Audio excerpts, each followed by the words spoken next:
Hi, this is Chris Howard, host of Plugged In with Chris Howard, and I'm taking UNC over Syracuse in their game February 13th. BetOnline has free odds and lines available online or on your mobile device. Visit BetOnline today. At Capella University, you'll get support from people who care about your success. From before you enroll to after you graduate, pursue your goals knowing help is available when you need it. Imagine your future differently at capella.edu.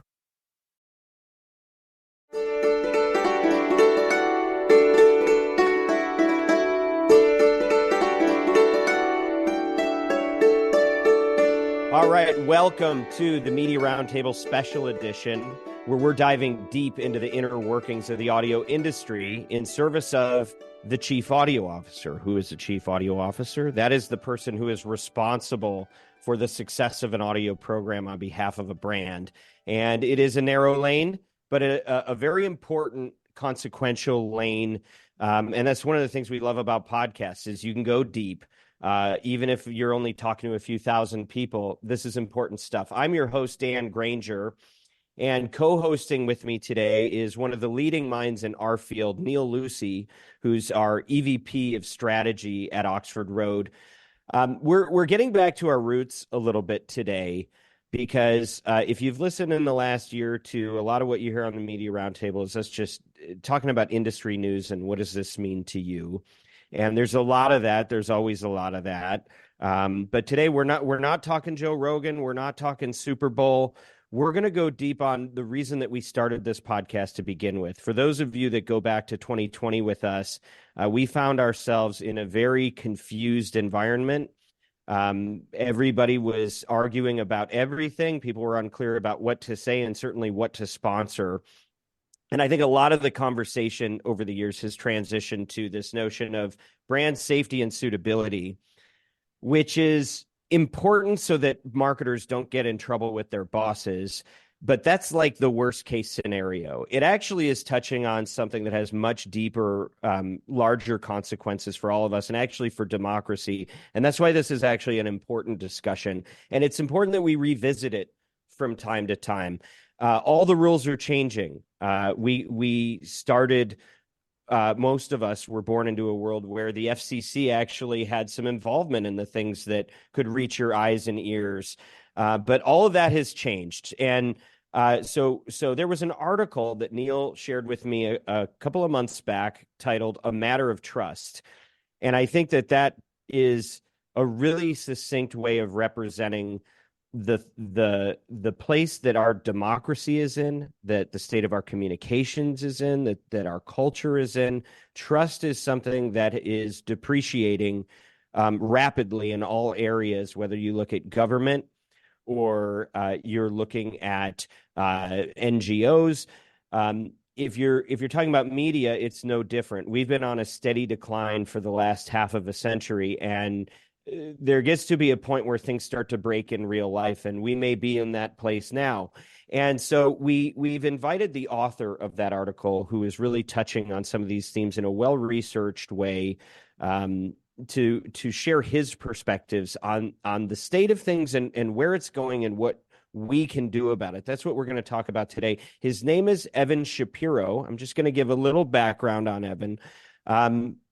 Which is hard to do because he's been so prolific in the media space. He is the owner and cartographer, one of the few cartographers anybody knows, at a company called ESHAP, which is his Media War and Peace is a must-read newsletter if you work in any part of media, not specific to audio. We urge you to check it out. He's a adjunct professor at NYU, Stern School of Business.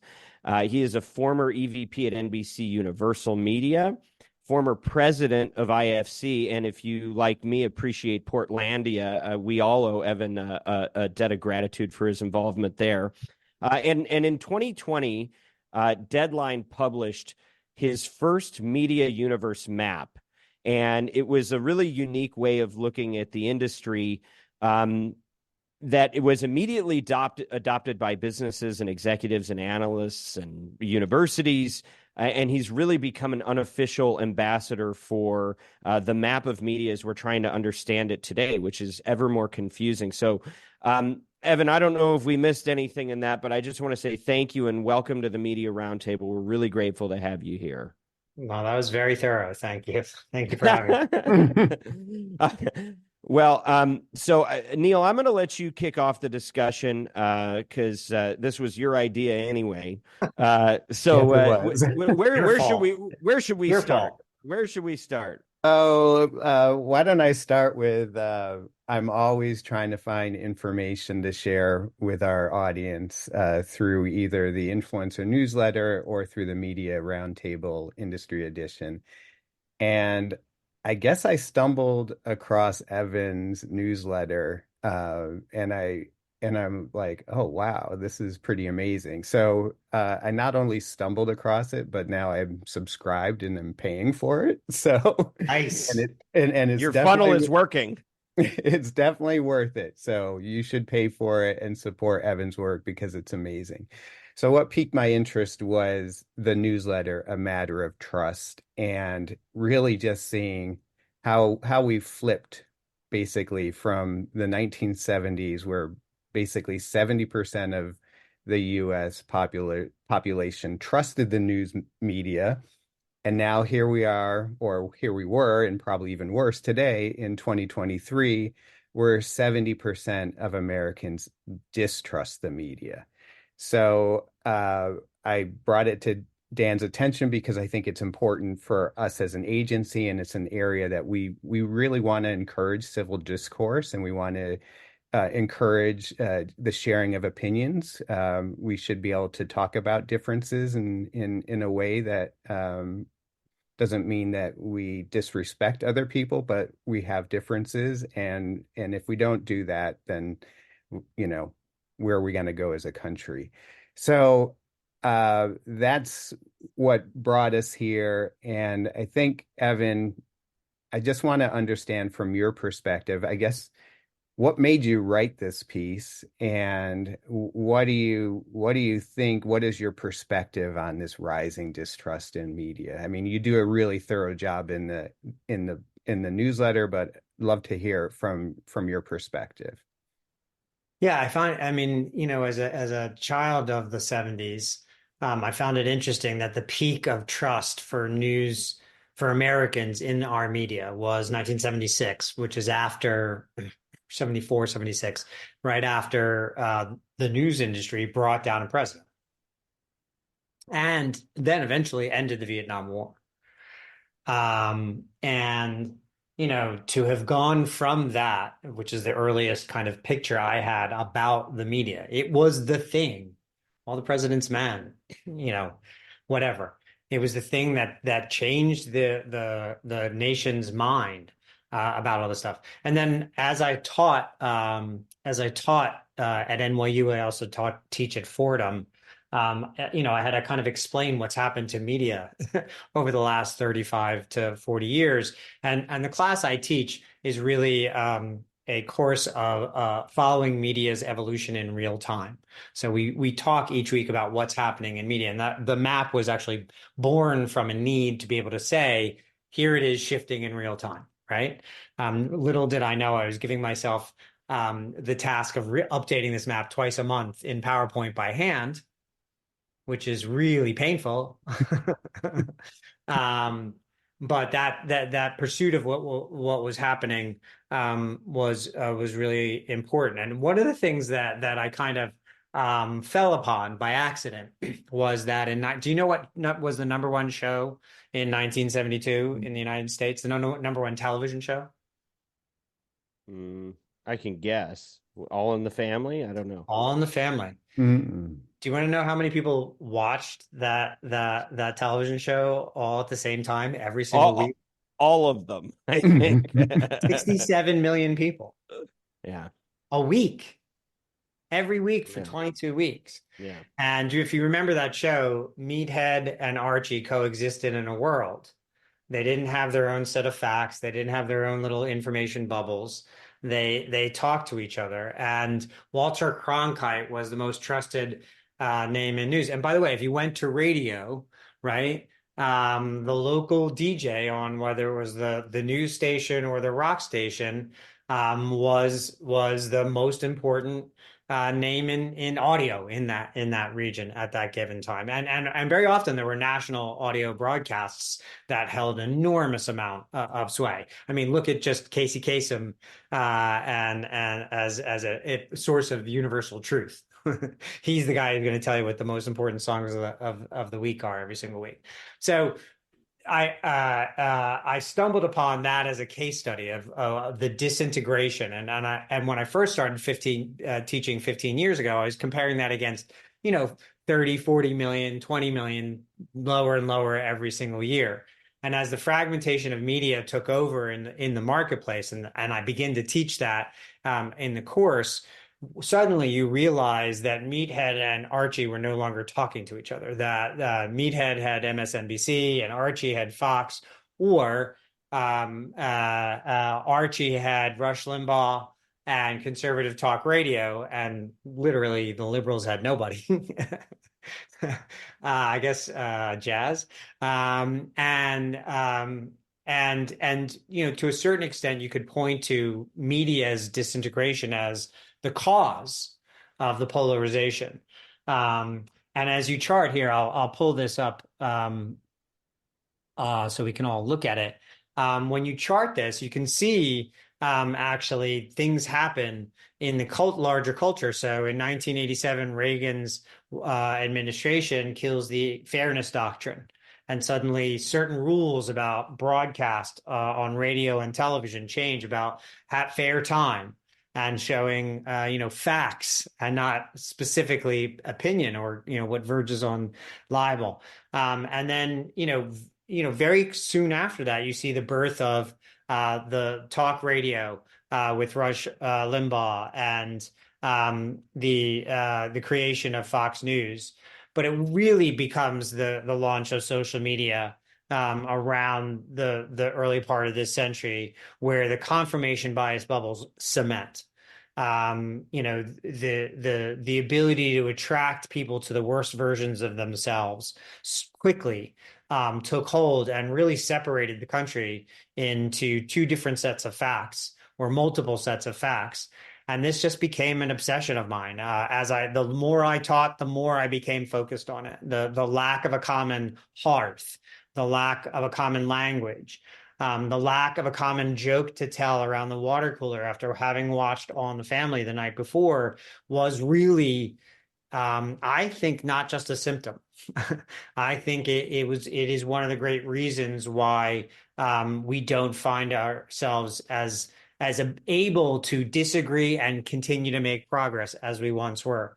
Certainly, you go to Europe, and even in a fragmented ecosystem, the BBC and public service media in most countries don't serve as the voice of the government, which I think a lot of Americans have painted public service media as.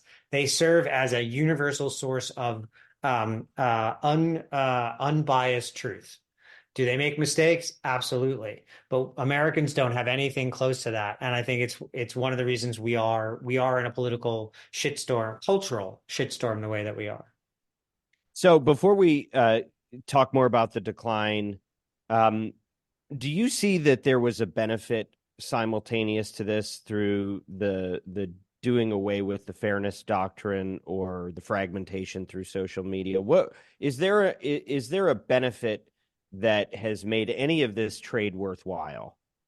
Yeah, absolutely. The benefit I mean, it's a kind of a universal benefit of there is no longer one norm. Mm-hmm. I mean, 1972, Walter Cronkite was the most trusted name in news. Everyone watched Archie and Meathead, and frankly, Maude broadcast 2 episodes about her having an abortion in 1973, and a year later, abortion was legal. These two things are not divorced. On the flip side of that, there was only Maude on TV. Right. There were 3 choices. It was a very monolithic white, very specific, wealthy point of view that was baked into all media. And if a brown person came along and became popular, they were co-opted almost immediately. That said, Flip Wilson had a top 10 show in 1974 as well. We were making progress, but it was very beneficial to a white patriarchy at the time. Now we have a system that has many more points of view involved in it. Frankly, a show like Portlandia would never have been made in 1980, 1990, even 2000. It was very hard to get that show made. It wasn't until, Netflix could help turn it into a hit.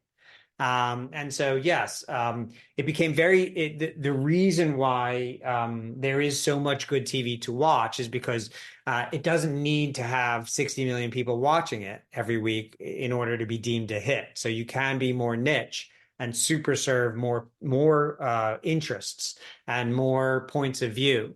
So there are, and then within social media, the ability to find one's tribe, whether you're trans or a young person of color or a Muslim who lives in the United States right now. What must that be like at this moment in time? Or Jews trying to find a way to stop anti-Semitism in our culture. You can congregate online in ways that you could never before. You can collaborate online in ways that you couldn't before. But just like if we had cars driving the nation without roads or without yellow lines in the middle of the streets, or without speed limits, or without seatbelts. First of all, we took the guardrails off with the fairness doctrine. And then we failed to regulate anything forever. There was some little regulation in the 90s around the internet. To this day, there are zero guardrails on Meta or YouTube or Roblox for that matter. Or any of the social media platforms with regards to content moderation. They're not held responsible when a beheading is live streamed. Last week. This happened last week. Yeah. So there's no consequences for these sorry motherfuckers. There's just none. Zero. Yeah. Meta gets caught inflating its video views by a factor of 2x. Nothing happens. Nothing happens. Everyone knows that Google and Meta are selling fraud most of the time. And yet they control between them somewhere around 50% of the world's advertising. Those two companies, and not 50% of digital advertising, 50% of advertising. Yeah. So in a way, the upshot is that we were able to provide a platform and a real town square, public square for the free 100%. And open exchange of ideas. So everybody now can be represented. But the problem is we went from nothing but rules to no rules, and now we have chaos. Yeah, I mean, we handed out guns, cigarettes, and beer to a bunch of 6-year-olds in kindergarten. Now we can't understand why everybody's laying around dead. Right. Now, for literally, people... I mean, let's translate this into the terrible mental health ecosystem that is Instagram. The misinformation that everybody's going crazy about on TikTok. What did you think was going to happen? What did you think was going to happen? Yeah. Well, and I think we're all feeling it. So, sorry, Neil, go ahead. Yeah, I mean, I think we can jump to. I mean, because we started talking about it. The social media aspect, right? And I mean, you talk about you see in that chart the advent of social media. I mean, trust in media kind of held on pretty well. I mean, it was declining over time, but it held on. All things considered, given the Fox News of it all, but remember, Fox News pre-existed social media to a certain extent. And I think, look, especially look what happened after Bush Gore. That's what I find fascinating is that despite the fact that I fucking hated the outcome, I trusted the press. I trusted that what they were telling me for the most part. And you can see trust goes up. And then social media comes along and says, not so fast, democracy. And it really just pulls everybody into their corners and never emerge.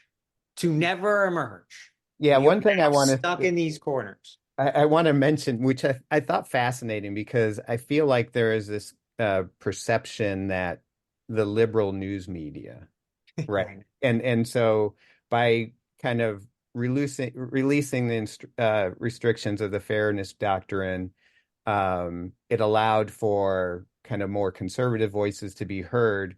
But what's interesting is if you look at the Gallup trust, the trust in the media has nosedived among Republicans, Yeah.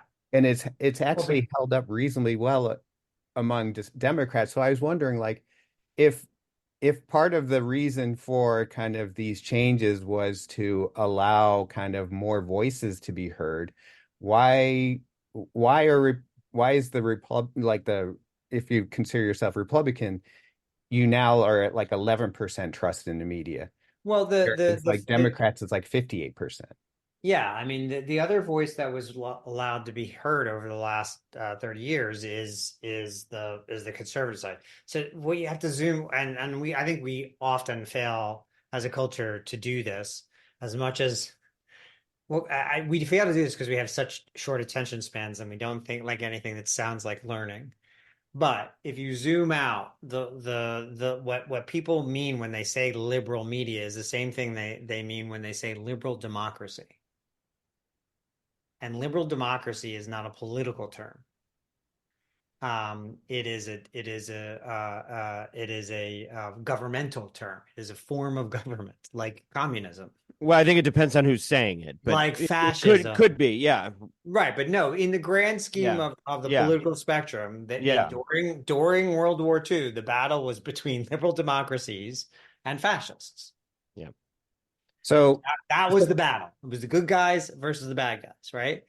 Meaning democracies, but liberal democracies, which mean basically, to in technical terms, one person, one vote. And what will happen is when you hear real kind of manipulative right wingers, they're not all right wingers are very manipulative, but there are some who are very good at manipulating language. Um, when they will say we are not a democracy. We're a participatory republic. And that is somebody who doesn't want democracy. So a lot of this is reflection, and the echo chambers that were created in the wake of the FCC fairness doctrine being destroyed, the birth of conservative radio, not liberal radio, conservative radio, and the birth of social media, which has, if you look at most cases, the top most visited pages on social media are conservative. Twitter, Facebook, especially. On Instagram and TikTok, it's different. I don't know that there's a number one political outlet on that side. Where do you peg TikTok while you're laying out the list? Yeah, I mean, TikTok is this interesting way station yeah, it's to me it's the purest of the social medias right now, because I don't think, Really? yeah, That's an interesting viewpoint. No, please say more. I think people give way too much credit to the Chinese government for whatever control they think they have over that platform. Ultimately, TikTok is just a good mousetrap. It's the best mousetrap out there. It's a great like hypnosis device. And yeah, is there information going somewhere? But like, yeah, okay, but it's always been going somewhere. so Yeah. But I do think, and I've been banned on TikTok numerous times. So which I find, You were banned on the purest algorithm of them all. yeah, because the users the users' complaints seem to matter the most on TikTok. And so it is always about the safety of the users there. I find TikTok, I'm sorry, Twitter to be completely moderated. LinkedIn I actually feel pretty free there. But as far as Meta goes, I just feel like it's an absolutely game system towards one specific, thing, which is hate. So I just want Whereas to on call out. TikTok, Yeah. I do not get that. I do not feel like it's oriented towards my worst self. I feel it's much more oriented towards my tastes and my interests as a So viewer. I just want to describe for most people who are going to be listening to this versus viewing it. So if you're on YouTube, you can actually see the graph on Americans' trust in media, and what you see is it was a lot higher in the early 70s, and as Evan noted, there's this pop in 1976 where it goes to 72%. What's kind of interesting about that is media actually produced a movie, All the President's Men, which was actually showing media doing its job, which is holding power to account. And that seems to be when people trusted it most. Now, if you look at where it is today, or at least in 2023, the end of 2023, we're down to 32%. So 72% down to 32%.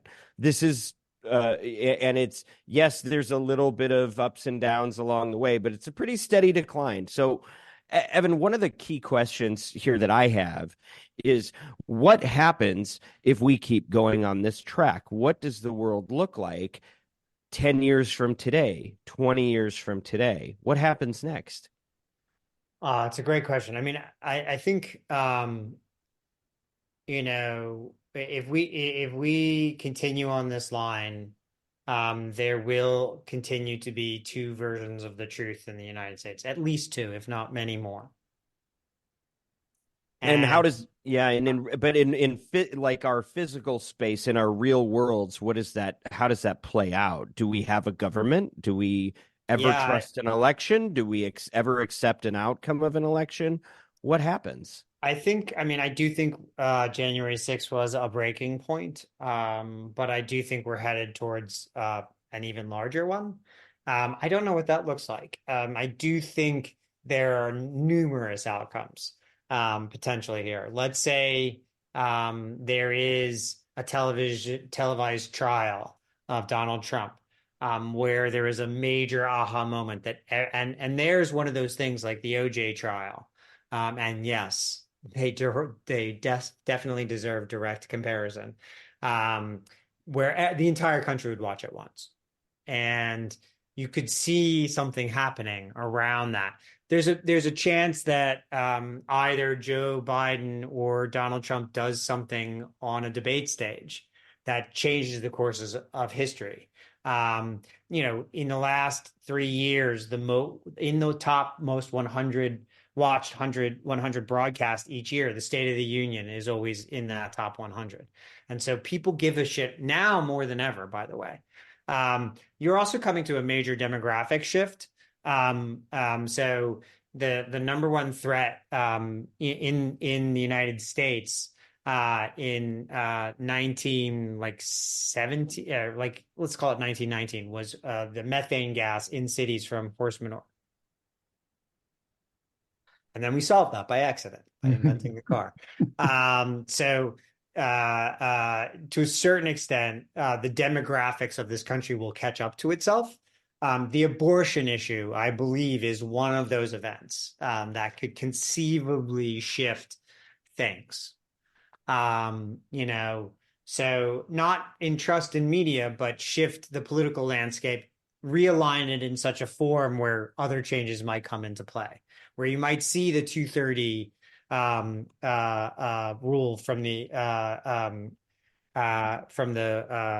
Internet Act be rescinded, and suddenly platforms are responsible for beheadings and other misinformation that's being trafficked on their platforms. That would greatly change this landscape. I would argue it would change it dramatically quickly. I think if cable companies were equally liable to Fox Corporation in the Smartmatic and what was the other one?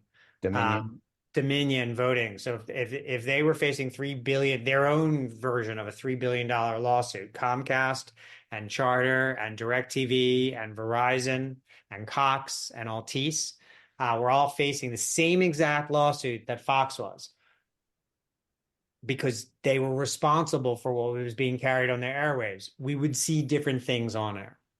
So what and just to spell it out for folks that may be less familiar with Section 230, and Evan, correct me if I'm not saying this right, but my understanding is there's accountability financially where you can be sued on a platform if there's no 230. But right now they've got this protection that may have made sense when they came up with it a few decades ago. We were living on a different planet. I'll give you the perfect case study, because the Smartmatic one I think is a good one, but it's an extension to think that Section 230 would extend to MVPD, to cable. Let's go to the internet, which is really where Section 230 applies. Although, to be blunt, Fox News is carried on YouTube TV, on Hulu Live, on digital versions of cable that would be governed by Section 230, I believe. But let's flip it around. You know who Alex Jones is, right? Yep. So we Alex talk about Jones, him often.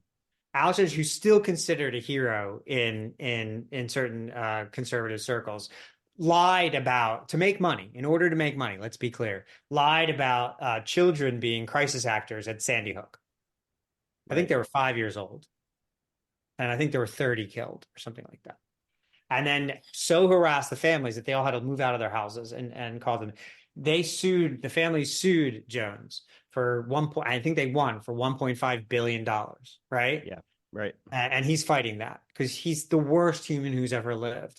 However, how did people find Alex Jones? YouTube, Twitter, these same platforms. So in this case, specifically, where $1.5 billion in damages were found for someone who distributed their bullshit, fraud about families who lost their children to a mass shooter, he was sued and lost. The platforms would be equally responsible. And so they would not have allowed him to say these things in the first place because they're false. Not because we don't like them, because they're untrue and they're harmful to specific human beings. So we need to create a bulwark against that kind of horrific attack. And we have nothing right now. There is absolutely nothing to protect our society or our children, for that matter, from this type of bullshit. For profit bullshit. So it's not just some lunatic spouting off. It's not Charles Manson or David Koresh. Those are terrible people too, but they were fucking nuts, right? They weren't in it for the money. The Alex Joneses and those types of folks who are able to manipulate people over the internet with false information for their own enrichment should be able to be shut down from society. And we don't have any. We used to. All right, so tell me if you've ever heard of any of these companies. Indeed, Shopify, NetSuite, Headspace, Quip, Theragun, Postmates. You know, I'm not only the host of the Media Roundtable, but also CEO of a company called Oxford Road, and we are the world's leading independently owned and operated audio ad agency. And what that means is that we help great companies, many that you have probably heard of on some of the other podcasts that you listen to. We help them test and scale campaigns in audio channels, with podcast being one of those leading channels. Some of the work that we do includes media planning and buying, as well as analytics, attribution, and insights. And we also have a very special way that we deal with creative and copy generation. We have our own proprietary process called Audiolytics that allows us to score ads for their persuasiveness. If you're looking to be involved in audio and you want a partner that can help work with you to make sure that you achieve unprecedented ROI and massive scale, you should get in touch with us at Oxford Road. And by the way, the only reason that we're able to do the work of the Media Roundtable is because we have a great team at Oxford Road that supports us and makes it possible. So, you know, what we're doing is not just a podcast, but we're really trying to help brands live out their values and balance that with their business objectives, which is an increasingly hard thing to do in this world of misinformation and malice that's infecting so much of our media. But at Oxford Road, we don't want to just broker this stuff. We want to impact the industry for good. We want to raise the bar on what gets created. And Oxford Road is helping make that possible through the Media Roundtable. So if you're somebody that's interested in working with an ad agency or a partner on this type of work for your advertising campaigns, go to oxfordroad.com. It's easy to spell. And get in touch with us, or at least just sign up for our free newsletter, The Influencer. That's oxfordroad.com. I want to talk about social media because, I mean, this just came across my desk. It's YouGov research that, I mean, for 18% of people, social media is their primary source of news media. And that's up from 12% in 2019. At the same time, TV dropped from 31% to 25% as the primary source. So you can see where things are trending, right? And that's among everybody. That's not saying what is your primary source for people under 45, which you can probably guess. Was that Pew?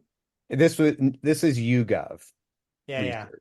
I mean, Pew just did a big study that breaks it down by demographic. I also wrote about that because there's this hysteria born out of, oh, kids are getting their information about the Israeli-Gaza conflict on TikTok.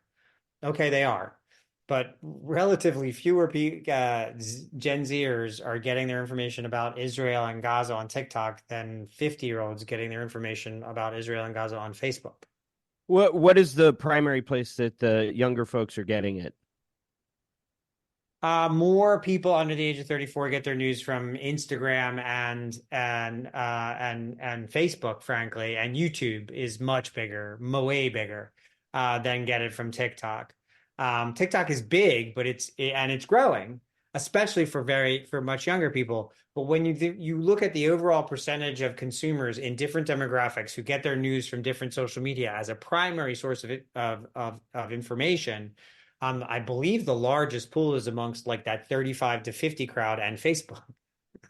So like, let's all, and that there's as much misinformation on Facebook as there is on TikTok, right? It's just that the misinformation on Facebook agrees with what the people who are whining about the kids on TikTok want to hear on this thing. So there, the echo chambers exist everywhere: Twitter, TikTok, Facebook, Instagram, Snapchat, Reddit, and they're deep, and they're getting more impenetrable on a day-to-day basis. But I don't see TikTok as the major threat as much as I see social media as the major threat. So I was gonna just pick up. So it's pretty clear that social media is becoming more and more important as our source of information or source of news media. I think there's two things related to that. Okay, we're getting our news and kind of you start to get into your own echo chamber. You follow the things that you like and you may not listen to other perspectives. The other thing I'm interested in your perspective on, by the fact that it's on Facebook or it's on Instagram, does that lend credibility to it as being authentic? So the platforms don't have responsibility for what's on their what's shared on their platform, but by virtue of it being shared on that platform, does it make it more credible to consumers? It's credibility is in the eyes of the beholder, so it really depends. I mean, it's and you can slice it, and that's kind of one of the I think major shifts that we have to focus on a moving forward basis is the definition of the relationship between the consumer of information and the provider of information is completely different than it used to be. The user is at the center of it. I use social media for my news, but I program it with news organizations. For me, those are all credible. I know young people who populate their news feeds with Joe Rogan and Call Her Dad, like that's their news feed. So yes, each person chooses the news sources. What I have found, by the way, about this survey is it's very much like the survey you might do around Congress. So people hate Congress; they just hate it, and yet Congress has a 95% incumbent reelection rate. yeah, it's a perfect metaphor. It's exactly what's happening. So they hate Congress, but they love their congressperson. In this case, people hate the media, but they love Joe Rogan, or they love Rachel Maddow, or they love the New York Times, or they love New York Post, or whatever, whoever is their source of news.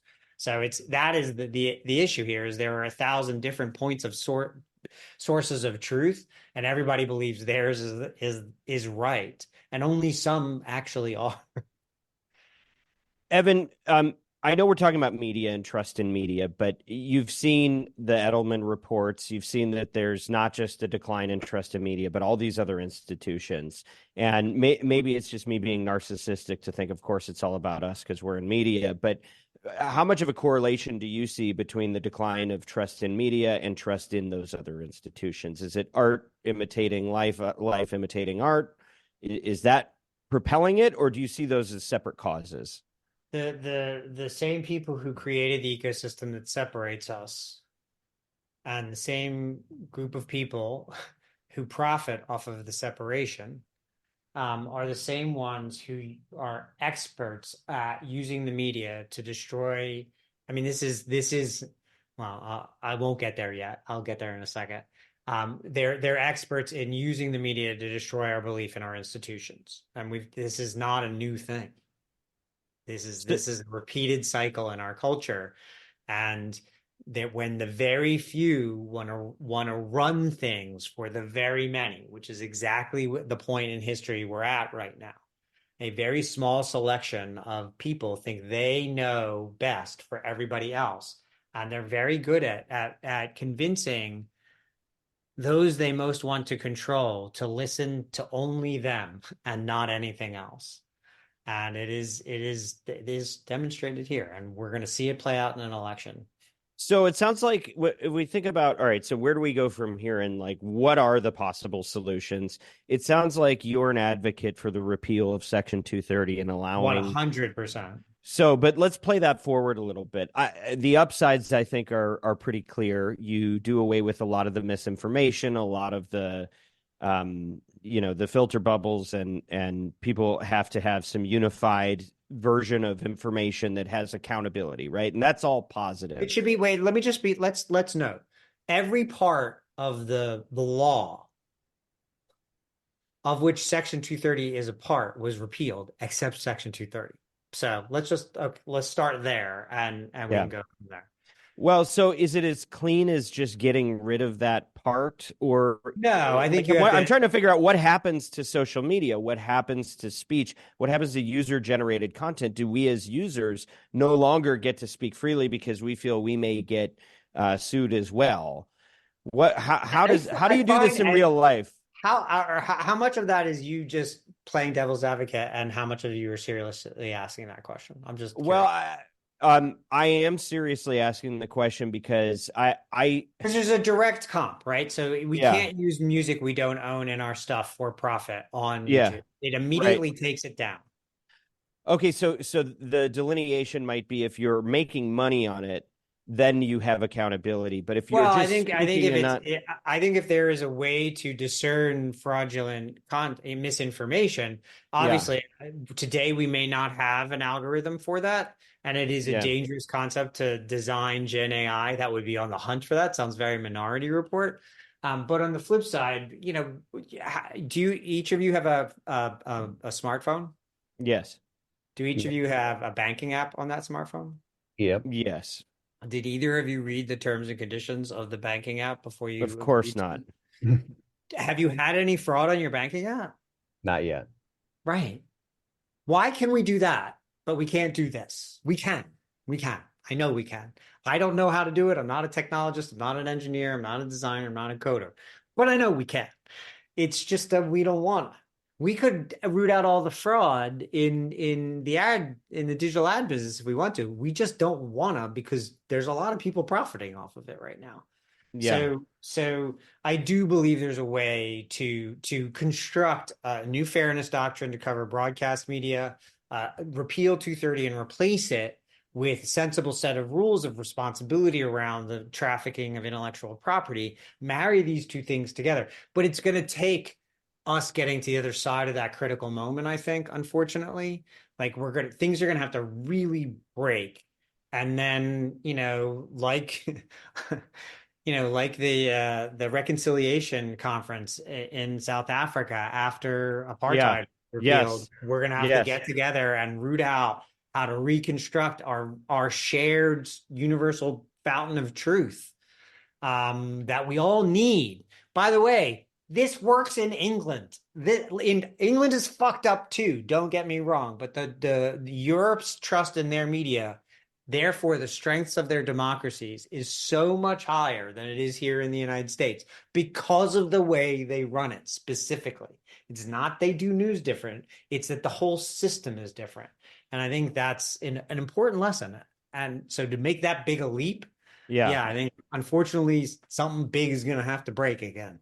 Yeah, well, so this is really, really fascinating because you and I have never spoken before, and I'm sure you haven't been a serial listener to the Media Roundtable podcast, but we've been trying to grapple with the same issue, and I've landed on a slightly different conclusion, frankly, because I don't know if I trust the government to actually, like, I don't know that there's actually a pathway to get that they can solve anything, because there's too much profit and too much job security in them not doing anything to fix anything, right? Yeah. And so I'll tell you where I've landed from doing. I mean, literally, we did 2 years of interviews just trying to get different perspectives on this issue. Like, how do we put Humpty Dumpty back together? And I think where I landed, and I think it's affecting a lot of what we do through this organization, is I think a financial consequence is correct, but the only thing that I can think of that we can, and I think this is something in our job that we can actually do something about, is that there need to be nutrition labels on media. Yeah. So that brands can behave responsibly and change the incentive structure, because all the incentive structures favored division and sensationalism. And if we can shift the carrot over so that brands know they're held accountable, but they have the tools and the ability to actually weed through this stuff, then we can actually work with brands who, and you look at the only institution that anybody trusts anymore is small business. But it is small business that is powering all these ad-supported platforms. And so if we can shift the incentive structure for them, we can shift the outcomes in media, and then we can shift the outcomes in culture. So I've been trying, like, I wish 230 had a solve. I don't know where it's going to come from, and I've just not heard of any traction. 230 is a solve because it is such a financial disincentive, right? Platforms, right? And I don't think it's fair to put everything on the advertisers either, because like they don't necessarily all have the capability. If they did, they wouldn't suffer through so much fraud from Meta and Google. Well, and we don't want them to be penalized. I mean, for heaven's sakes, we work for them. That's who, exactly. that's what powers our business. But what we in 2020, when we came into this, just using podcast as an open ecosystem as a metaphor, there was nothing. Everybody was totally flying blind, and their decisions about what to sponsor and what to restrict were completely arbitrary. So we've been involved in helping launch 3 different brand safety and suitability tools, really just trying to get them more reliable information about what's inside of the content that they're supporting. But we're all trying to solve the same problem, I think, and it's really interesting to hear where we're landing on it. Any holes you want to poke in that thesis? That the reorienting the financial incentive. I mean, the thing is that you still have to accomplish your marketing goals, right? If you're saying we're going to hold you accountable in a different way, and we're always going to point you to this much higher quality content from a pure kind of truth and veritability standpoint, that's great. But if no one listens to it, they're not going to do that. So I do think you have to figure out a method by which they're protected. You're protecting the advertisers from finding their stuff in stuff that they don't want to be in, which is our job anyway, isn't it? Like, isn't it part of our responsibility? Aren't they paying us to keep them out of forget beheadings and violence and things that are clearly wrong, because it did get taken down, but the stuff that just is like, how does you think an advertiser feels now about the 2 years they spent next to Alex Jones? But even if they did support him theoretically, they're like, well, maybe that's not an association we want anymore. So I do think if we can build, I think financial incentives for the platforms to stay away from this content, monitoring tools that are not necessarily left to human decision, that they are Yes. driven by machine learning, that decelerates hate, that the system is disincentivized around hate and misinformation. If the whole system if we all share data to ensure that hate is not the number one priority, that we're not rewarding division and hate, that's a hard thing to agree on, though, don't you think? Very hard, and we've been in the middle of it. And so, we started working with the media bias chart and just bringing that to podcasts, which you've probably seen. But we're a little short on cartographers in this business, as you know, and are exploiting the vulnerability in the system. No, but very seriously, GARM is right now the rule people are trying to use. And what happens is when you try to take where machine learning is at today and apply that to GARM, you basically, if you try to be as cautious as you'd like to be and make your brand values line up with your ad buys, you can't buy anything, right? Nothing is sponsorable. One of the things we just released last year with a group called Seeker, which is a tech platform, is something called the civility score. And all that measures, it's not about the nouns. It's about how many personal attacks are you making? What is the concentration and severity of your personal attacks? But that's part of the fairness doctrine. Like personal attacks were literally defined within a governance of the fairness. Which was awesome when they had it, but I don't know how to get that back. So we're just trying to come at it from the private marketplace. And we're trying to say, like, look, if we just show an advertiser, this is how venomous they are. Like, can you make your point without attacking and making somebody else? Well, do you measure the potential brand damage that a proximity like that could potentially engender? Can you probably could. Do we know, and do you need to? I don't know, because I kind of feel like it's self-evident. No? Yeah, I mean, ultimately, here's the thing, Dan and Neil. I believe I'm on this kind of crusade of a like to push data out into the world. Because I do believe that data is the thing that can improve this whole ecosystem, both from an economic standpoint, solving the model problem that everybody in entertainment and media and technology is having right now. 34,000 layoffs in the first quarter of 2024 just so far. It's only middle of February. But also the user experience. And so if all of the major information platforms, let's leave Google and Meta and even Amazon out of it, because their data is their oil, right?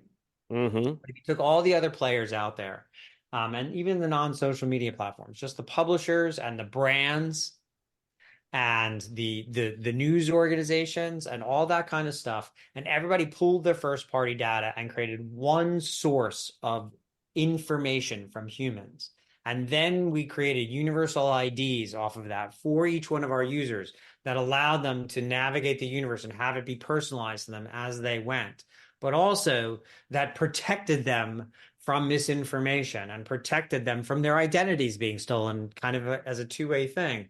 That's all data-based, and that's a lot of work. And that's the work I believe we as an ecosystem need to be doing right now.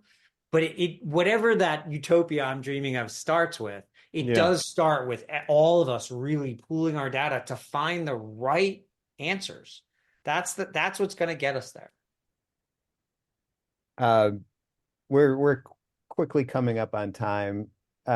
One thing that I wanted to talk just very briefly about is, I mean, a lot of what we do at Oxford Road is related to podcasts, and study after study shows like the trust that people have in the podcasts and podcasts. It's funny, isn't it? Right.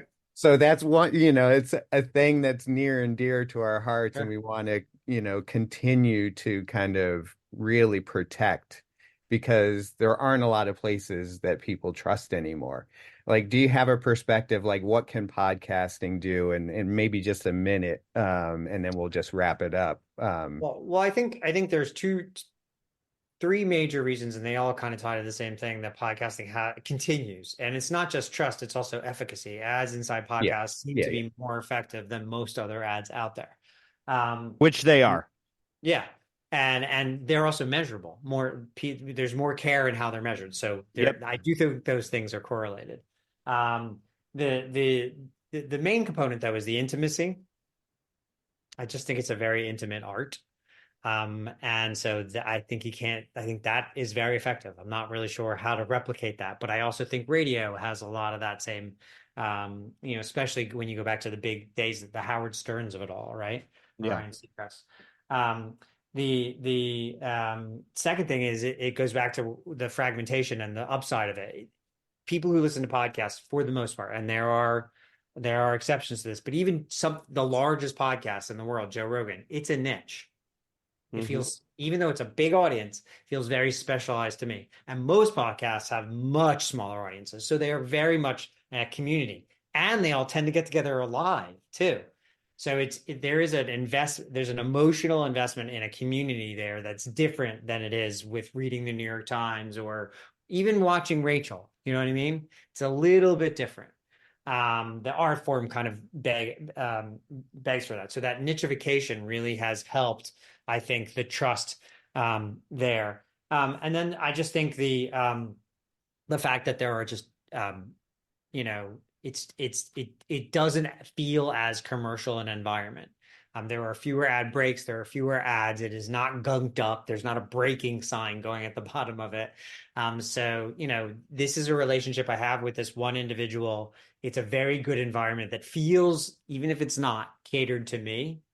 And there are more than one touch points usually with it. So the level of engagement is substantially higher. And this goes to a universal truth I think is really crucial in the user-centric era, which is community is better than audience. It's not about the width, it's about the depth. Sell love, transact on emotion, transact on engagement. Cults are really good businesses. And so, really the engagement of your community is, I think, more important than the size of your audience. That's great. Evan, you've been very generous with your time. I hope this is the first part in a long-term conversation. I love that. This is a great conversation. Thank you. Yeah, no, we're working on the same problems from different angles. So thank you for what you're doing. Hey, if people want to follow you, want to get involved, where do you point them? Because you got so many places. Actually don't. I did limit it down. So ESHAP.tv is where you can find all my stuff. But LinkedIn is where I write every single day, and Media War and Peace is my newsletter. If you Google Media War and Peace, chances are it'll come up. Well, thank you very much. And you should subscribe. If you're in the marketing industry, it's an amazing read. Thank you so much. Absolutely. Well, this podcast is brought to you by Oxford Road, where we want you to succeed in audio and use your influence for good. As members of the marketing community, we have the power to advance voices that don't just entertain, but edify, and to build bridges across differences and preserve fair-minded discussion around the most important topics of our age. If you're a marketer, you want to align your brand values with extraordinary business outcomes, well, maybe reach out to our agency, Oxford Road. Go to oxfordroad.com, subscribe to our newsletter, The Influencer, and we'd love to hear from you if you have any feedback, info@mediaroundtable.com. Thank you to Evan, to Neil, to Bianca, Kyle, Haley, Scott, Mary Jane, Everett, and the team at Podcast One. And as always, influence responsibly.